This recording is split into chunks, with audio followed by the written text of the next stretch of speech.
7 realities, 1 faith. Number 3, preach the faith. Paul preached the faith. What does that mean? Does it mean that Paul preached faith? Did he say to you, "Oh, Galatians, I declare faith"? No, pastors are not called to preach faith in the general sense.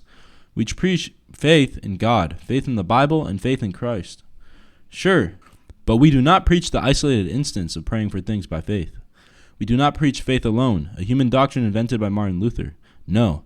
If we preached faith alone, we would be contradicting the scriptural truth of salvation not by faith alone in James chapter 2, verse 24. And we do not preach that Christians should simply claim what they want by faith or declare it done.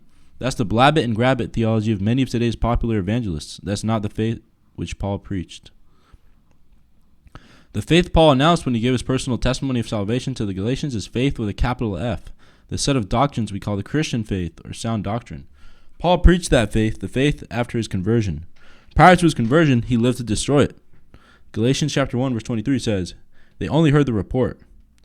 The man who formerly persecuted us is now preaching the faith he once tried to destroy. Before he was converted, Paul tried to destroy believers. He loved to see them in jail and aspired to see them killed. He was successful in getting many Christians killed, but Paul could not destroy the faith because you cannot kill truth. As Jesus told Paul just prior to Paul's conversion, it's hard for you to kick against the goads. Acts chapter 26, verse 14. The goads Jesus spoke of are the truths Paul had such difficulty contradicting.